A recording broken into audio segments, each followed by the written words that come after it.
we're getting very, very close to seeing the overturn of Roe v. Wade.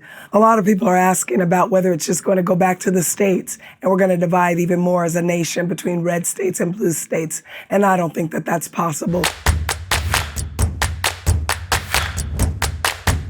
When you think about Roe v. Wade, read it almost verbatim to the Dred Scott decision, it'll be something that we as Americans will regret forever, that we will say, how did we even get bought into that? How did we ever buy into that lie that the children in our womb were not to be in existence here on earth and have a real purpose and meaning? Many Americans think that it's a new idea to have discussions about whether a crime against humanity should then be argued in the states.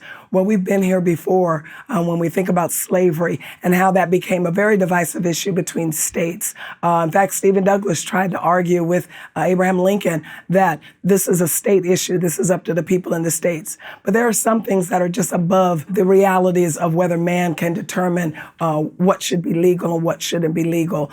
There are some things that are eternal and they're rooted in eternal truths. So when we talk about whether abortion is going to return to the states, I really don't think so.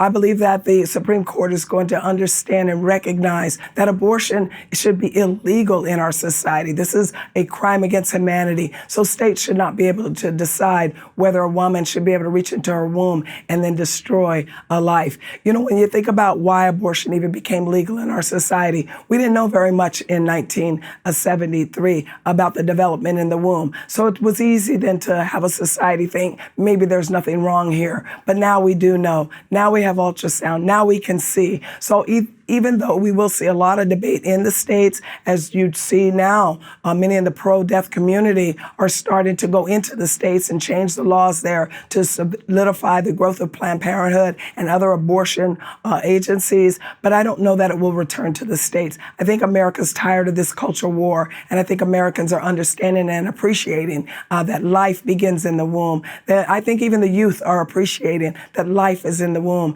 And so I'm not sure that it will be a state debate the way that some are articulating.